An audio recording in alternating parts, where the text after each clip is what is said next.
AMU में फी hike प्रदर्शन के समर्थन में पहुंचे राज्यसभा सांसद हारिस बीरान अलीगढ़ मुस्लिम विश्वविद्यालय में फीस वृद्धि के विरोध में चल रहे छात्रों के आंदोलन को समर्थन देने के लिए बुधवार को राज्यसभा सांसद हारिस बीरान कैंपस पहुंचे। इस दौरान उन्होंने विश्वविद्यालय प्रशासन पर जमकर निशाना साधा। सांसद वीरान ने कहा कि एएमयू प्रशासन पूरी तरह नाकाम साबित हुआ है और फीस वृद्धि छात्रों के साथ सीधा उत्पीड़न है। उन्होंने आश्वासन दिया कि इस मुद्दे को आगामी राज्यसभा सत्र में मजबूती से उठाया जाएगा ताकि छात्रों की आवाज संसद तक पहुंच सके। सर, आज यहाँ आप अलीगढ़ मुस्लिम यूनिवर्सिटी में आए हैं, यहाँ बच्चे फी हाइक को लेकर एहतजाज कर रहे हैं। किस तरह का आपने इनको आश्वासन दिया है और क्या इनसे बात? पहले तो फी हाइक तो 60 to 70% फी हाइक हो गया है। उसका तो क्या जस्टिफिकेशन दे रहे हैं वाइस चांसलर साहब ने? वो बोल रहे हैं कि प्राइवेट इंस्टीट्यूशंस में इतना फीस है इसलिए तो इधर का भी फीस हम हाइक करेगा। वो तो कोई जस्टिफिकेशन नहीं है। अलीगढ़ मुस्लिम यूनिवर्सिटी मतलब एक सेंट्रल यूनिवर्सिटी है। सेंट्रल यूनिवर्सिटी मतलब उसमें एक सोशल वेलफेयर स्कीम के तरीके से तो उधर तो पढ़ाना है। इनका तो अभी जस्टिफिकेशन के हिसाब से इधर तो अभी गरीब लोगों ही पढ़ना है, अमीर लोगों को पढ़ने का कोई ज़रूरत नहीं है, यही बोल रहे हैं उन्होंने। तो ये सब वाला फ़ी हाइक अभी एएमयू एक्ट के वजह से भी वो कम्प्लीटली बेसलेस है। ये फ़ी हाइक वापस लेना ही पड़ेगा। अगर पार्लियामेंट में हम 18 तारीख को तो ये रेस करेगा। पार्लियामेंट के रेस करने के बाद अगर कोर्ट में जाना है, अगर इलाहाबाद हाई कोर्ट में जाना है, उनका भी पूरा हम तो मदद दे देगा। अगर सुप्रीम कोर्ट में देना है, सुप्रीम कोर्ट में तो हम कपिल सिब्बल साहब या अभिषेक सिंघवी साहब जैसे वरिष्ठ वकीलों हैं, वो वकीलों के साथ मिलजुल कर हम ये आगे बढ़ाएगा फी हाइक में। एएमयू स्टूडेंट के धंधे को कमजोर करने के लिए इंतजामिया ने पुलिस को बुलाकर उनको लाठीचार्ज भी करवाया, यहाँ तक कि नमाज के लिए रोका गया। इस पर क्या कहना चाहते हैं? ये यूनिवर्सिटी के अंदर या कोई भी कैंपस के अंदर पुलिस का कोई रोल नहीं है, पुलिस का कोई अधिकार भी नहीं है। और ये यूनिवर्सिटी अथॉरिटीज़ ये उनको अंदर बुलाना ही rarest of the rare case में ही हो सकते हैं, यही कोर्ट ने बोला है। ये तो कोई भी प्रोवोकेशन नहीं है, वैसे ही उनको तो बुला रहे हैं और वैसे स्टूडेंट्स को तो अरेस्ट कर लेकर जा रहे हैं। उनका तो डेली रूटीन वो सारा तो उन्होंने तो सस्पेंड करवा रहे हैं। ये पूरा अनडेमोक्रेटिक चीज़ इधर हो रहे हैं। ये पता नहीं इनको तो क्या डिक्टेटरशिप के लिए तो जा रहे हैं, नहीं जा रहे, हमारे को पता नहीं है, मगर ये बिल्कुल अनडेमोक्रेटिक है।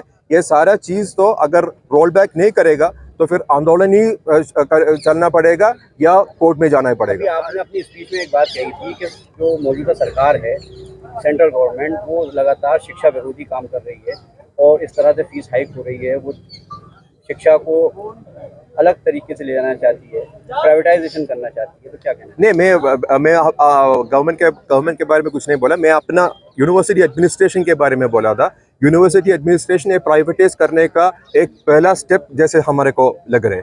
ये यूनिवर्सिटी प्राइवेटाइज करने का एक पहला स्टेप, क्योंकि इंफ्रास्ट्रक्चर में कुछ नहीं कर रहे मगर उनको तो फी हाइक चाहिए। यूनियन अगर इस्टेब्लिश करने का कोई ये नहीं कर रहे, उनको पूरा डिक्टेटरशिप चाहिए। तो डेमोक्रेटिक वाला कोई चीज़ उधर नहीं हो रहे। जो स्टूडेंट्स का तो वेलफेयर का कोई स्कीम है वो नहीं चल रहे। वो अपने हिसाब से यूनिवर्सिटी चलाने का कोशिश कर रहे हैं और प्राइवेटाइजेशन उनका तो मेरे ख्याल से फर्स्ट स्टेप है। शिक्षा मंत्री को आप कुछ लिखेंगे इस बारे में? कुछ कहेंगे? मैं पार्लियामेंट में उठाए गए, पार्लियामेंट में उठाएगा तो ये सारा चीज़ उसमें आ जाएगा। एक लास्ट सवाल, यहाँ पर बड़ी तादाद में फीमेल स्टूडेंट भी धरने पर है, बावजूद उसके यहाँ पर यूनिवर्सिटी इंतजामिया से किसी तरह की फैसिलिटीज देखने को मिल रही है, पीने का पानी, वॉशरूम वगैरह, इसके बारे में क्या कहना चाहते हैं? यही मैं बोल रहा हूँ ना, कोई भी इंफ्रास्ट्रक्चर अपना स्टूडेंट्स को नहीं दे रहे। बिना इंफ्रास्ट्रक्चर आपको सिर्फ फी हाइक करना है।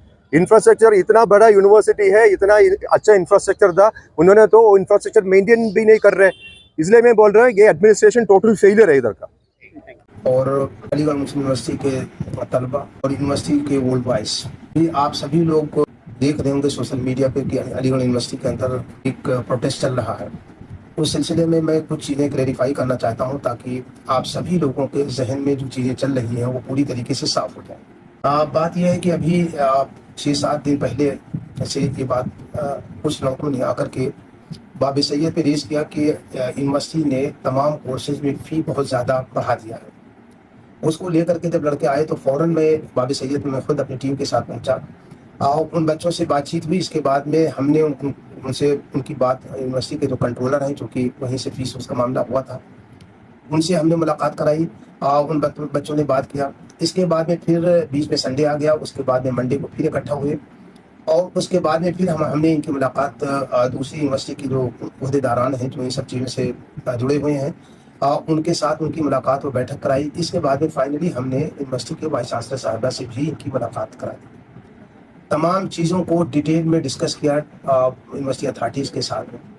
लेकिन इन द मीन टाइम में मैं बराबर इन तमाम तलबा से जो फीस के मसले को लेकर के आए थे, उनसे मैं ये अपील करता रहा कि देखिए, आप यूनिवर्सिटी का जो गेट है, जो एंट्री एग्जिट गेट है, उस गेट से तमाम लोग, हमारी यूनिवर्सिटी के लोग आते जाते हैं और उनको परेशानी हो रही है, होगी। लिहाजा आप तमाम लोगों से मैं अपील करता हूँ कि गेट को बंद न करिए, गेट को बंद न होने दीजिए। लेकिन जब तक कुछ बच्चों ने इस बात को मान भी लिया, लेकिन बाद में वहाँ पर कुछ हमारे जो फीमेल स्टूडेंट हैं वो आ गई और उन्होंने वहाँ पर गद्दे वद्दे लगा करके रास्ते में बैठ गए। उनसे भी हमने जाकर के अपील किया कि आप अपने प्रोटेस्ट को जारी रखिए, लेकिन जो डेजिग्नेटेड प्लेस है वहाँ जाकर के करिए, रास्ता ना रोकिए। हमारा सिर्फ कंसर्न ये था कि रास्ता ना रोकिए और बातचीत को जारी रखिए, अपने लोगों से, यूनिवर्सिटी अथॉरिटी से अपनी बात को रखिए, कंसर्न को, अपनी बात को मनवाइए। एक और बात बहुत आम तौर पे चलाई जा रही है कि यूनिवर्सिटी के प्रॉक्टर ने हमारे फीमेल स्टूडेंट के साथ बदसलूकी किया है। इसके बारे में भी मैं आपको क्लेरिफाई कर देना चाहता हूं कि आप सीसीटीवी फुटेज मौजूद है, पूरी रिकॉर्डिंग मौजूद है, वहां पर कैमरे लगे हुए हैं। आप जिसको भी आकर के देखना चाहे, जो यूनिवर्सिटी से हमदर्दी रखता है, वो आकर के देख ले। और किसी भी तरह, किसी भी पॉइंट पे हमारी सिक्योरिटी स्टाफ ने, हमारी टीम के लोगों ने किसी फीमेल के साथ कोई बदसलूकी नहीं की। जहाँ तक कि एक लड़का है जो नाम रैयान है और वो लड़का सस्पेंडेड है। उस लड़के से थोड़ी सी जो है वो रकस यानी झड़प सी नजर आ रही है। वो भी लड़के से, उस लड़के को, वो लड़का धरने के ऊपर आ रहा था जहाँ लड़कियां बैठी हुई थी। हम लोग लड़कों से अपील कर रहे थे कि आप लोग साइड पर बैठ जाइए, लेकिन उसको रेसिस्ट करने के लिए वो लड़का सामने आ रहा था। तो हमारे एक डिप्टी प्रॉक्टर ने और सिक्योरिटी स्टाफ ने उससे कहा कि नहीं, तुमसे क्या मतलब है, तुम्हारा तो कैंपस आउट ऑफ बाउंड है। थोड़ी सी उससे जब रकस होने लगी तो उसको उन्होंने कहा कि इसको गाड़ी में बिठा लीजिए। लेकिन इन द मीन टाइम में जो लड़कियां वहां पर बैठी थी बाबी सैयद पे, वो एक ग्रुप में आ गई और उस लड़के को अपनी तरफ पुल करने लगी। जब वो पुल करने लगी तो उसी जब पुल करने लगी तो वो लड़का उन्हीं की तरफ खिंचा, यानी सिक्योरिटी स्टाफ के हाथ से वो छूटा और उसी दौरान एक लड़की जमीन पर गिरती हुई नजर आ रही। लेकिन इसमें कहीं भी आप ये नहीं देखेंगे कि कोई भी हमारा सिक्योरिटी स्टाफ या कोई हमारी टीम का मेंबर किसी बच्ची के साथ किसी भी तरह की बदसलूकी कर रहा हो, या हाथ उठा रहा हो, या कोई गलत अल्फाज इस्तेमाल कर रहा हो। ये सारी चीजें सीसीटीवी फुटेज पे रिकॉर्डेड हैं। वक्त आने पर मैं जो कमेटी बनी है उस कमेटी के सामने सारे फैक्ट्स, फिगर एंड एविडेंस पेश करवाऊंगा।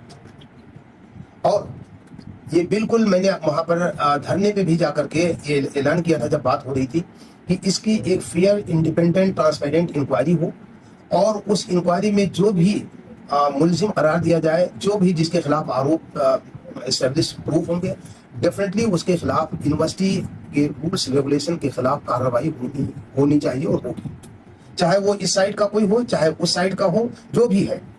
तो इस तरीके से ये बात है। लिहाजा इन सब चीजों को जब तक वेरीफाई न करने तब तक आप लोग इन चीजों पे यकीन न करें। और कमेटी बन गई है, इंडिपेंडेंट कमेटी बन गई। मैं समझता हूँ कमेटी सारे फैक्ट्स, फिगर, एविडेंसेस को देख करके अपनी रिपोर्ट देगी और उसमें जो भी दोषी होगा, जो भी गुनहगार होगा, मैं समझता हूँ कानून के हिसाब से उसके खिलाफ कार्रवाई होगी और होनी भी चाहिए। एक और चीज जो वायरल हो रही है वो ये हो रहा है कि फ्राइडे के दिन यूनिवर्सिटी के प्रॉक्टर ने पुलिस बुला लिया। ऐसा कुछ नहीं है। इसके बारे में भी मैं बहुत ही साफ अल्फाजों में क्लेरिफाई कर देना चाहता हूँ कि फ्राइडे के दिन मेरे पास इंफॉर्मेशन थी कि जहां पर एक लड़कों का ग्रुप जुमे की नमाज सड़क पर पढ़ने की तैयारी में। इस इंफॉर्मेशन के बुनियाद पे मैं अपनी पूरी टीम के साथ वहां पर मौजूद रहा। तमाम लड़कों से हमारी बातचीत होती रही और जो अक्सरियत थी वो इस बात पर अपनी रजामंदी दिखा रही थी कि नहीं, यहाँ पर नमाज नहीं होना चाहिए, नमाज नहीं होगी। यहाँ तक कि जो फीमेल स्टूडेंट वहां पर बैठी हुई थी धरने के ऊपर, उन्होंने भी आकर के तमाम स्टूडेंट से ये अपील किया कि आप लोग यहाँ नमाज न पढ़ें, हम नमाज अपने अपने मस्जिद में, अपने अपने जगह पर जाकर, जहाँ आप रहते हैं अपने अपने हाल की मस्जिद में या जहाँ भी उनको सहूलत हो वहाँ जाकर नमाज पढ़ें, लेकिन यहाँ पर इस सड़क पर नमाज न पढ़ें। मैं भी बराबर कर रहा था उन लड़कों से, लेकिन तकरीबन 1:50 या जो भी टाइम रहा, एग्जैक्ट टाइम नहीं, मुझे लगता है कि 1:30 और 2 के बीच में किसी वक्त एक ग्रुप लड़कों का आया जो हो सकता है कहीं से मोटिवेटेड हो। उन्होंने आकर के कहना शुरू किया कि हम नमाज यहाँ पढ़ेंगे, हम यहाँ नमाज पढ़ेंगे, हमें कोई नहीं रोक सकता। इस पर भी हमने उनकी काउंसलिंग किया और उनको हमने कहा कि आप यहाँ नमाज न पढ़िए, नमाज मस्जिद में होती है, मस्जिद में जाकर के पढ़िए, ये सड़क है। इसी दौरान चूंकि डिस्ट्रिक्ट एडमिनिस्ट्रेशन के पास ये इंफॉर्मेशन थी कि ऐसा हो सकता है, यानी नमाज जो है सड़क पर पढ़ सकते हैं, लिहाजा उन्होंने भी इस चीज का संज्ञान लेते हुए वहां पर आ गए थे बाबे सैयद के गेट पर। वो लोग बाबे सैयद गेट के बाहर खड़े हुए थे। हम लड़कों से बात कर रहे थे, उनकी काउंसलिंग कर रहे थे, उनसे अपील कर रहे थे कि सड़क पे नमाज न पढ़े। जब वो इसी दौरान एक पुलिस वाले ने देखा कि चीजें हो रही तो वो भी अंदर आए और आकर के बच्चों से अपील किया, तमाम स्टूडेंट वहां पर जो मौजूद थे उनसे अपील किया कि देखो सड़क पे नमाज पढ़ना नियम के खिलाफ है, लिहाजा आप यहाँ नमाज न पढ़िए, जो नमाज की जगह है जहाँ मस्जिद में वहां जाकर के पढ़िए। और ये हम आप लोगों से अपील करते हैं और अगर आप हमारी अपील को नहीं सुनेंगे तो हम कानूनी कार्रवाई जो भी बन सकती है वो हम करेंगे। ये कह करके वो पुलिस वाले भी वापस चले गए अपनी जगह पर गेट के बाहर। इन द मीन टाइम में फिर और मान गए, लेकिन 2 लड़के थे जो बिल्कुल नहीं मान रहे थे वो नमाज। अब जब उन्होंने अपने जानमाज बिछाने की कोशिश करने लगे तो इस बात का खदशा था कि अगर ये लोग जमात बनाए तो और लड़के भी इनके साथ जुड़ जाएंगे और सड़क पे नमाज खड़ी हो जाएगी। तब उस वक्त हमारे लिए यानी यूनिवर्सिटी एडमिनिस्ट्रेशन और डिस्ट्रिक्ट एडमिनिस्ट्रेशन दोनों के लिए बड़ी मुश्किल हो जाएगी। और इस चीज को बचाने के लिए पुलिस वाले वहां से देख रहे थे, उन्होंने आकर के सिर्फ उन लड़कों को उस जगह से उठा करके बाहर की तरफ ले गए और ये कहा कि आप यहाँ क्यों नहीं मान रहे हैं, आप नमाज पढ़ने की जिद यहाँ क्यों कर रहे हैं। तो ऐसा नहीं कि पुलिस को बुलाया गया या पुलिस घुस के आई, ये सारी चीजें एक र्यूमर और बेबुनियाद र्यूमर फैलाई जा रही है जिससे कि यूनिवर्सिटी एडमिनिस्ट्रेशन बदनाम हो और यूनिवर्सिटी का जो ये कोऑपरेशन कोऑर्डिनेशन डिस्ट्रिक्ट एडमिनिस्ट्रेशन से वो भी खराब हो। इन चीजों के तहत ये कहा जा रहा है कि पुलिस को बुला करके लाठीचार्ज, कहीं भी लाठीचार्ज नहीं हुआ, किसी के साथ कुछ नहीं हुआ है। सिर्फ 1-2 लड़कों को लेकर के वो बाहर गए और वो भी प्रॉक्टर ऑफिस ले आए और प्रॉक्टर ऑफिस से फिर उनको थोड़ी देर के बाद लड़कों के हवाले कर दिया, यानी उनको भेज दिया गया उसी जहां से उनको लेकर के। मैं बराबर कह रहा हूं कि कोई लाठीचार्ज नहीं हुआ है, किसी के साथ कोई बदसलूकी नहीं हमने अपनी दानिशतगी में किया है, ना हमारी टीम के किसी आदमी ने किया है। सिर्फ ये एक मोटिवेटेड ग्रुप है जिनका टारगेट कुछ और है, प्रॉक्टर है टारगेट है, या जैसे कुछ लोग सस्पेंडेड है, रस्टिकेटेड है, जिनके खिलाफ कुछ यूनिवर्सिटी ने कार्रवाई किया है। वो ग्रुप हमारे ऊपर बराबर प्रेशर बना रहा है कि आप या तो हमको लिखित में दीजिए कि हम आपके खिलाफ जो कार्रवाई उसको वापस ले लेंगे, अदरवाइज हम आपके ऊपर इतना प्रेशर बना देंगे यूनिवर्सिटी के ऊपर कि आपको रिजिग्नेशन देना आप देने के लिए मजबूर हो जाए।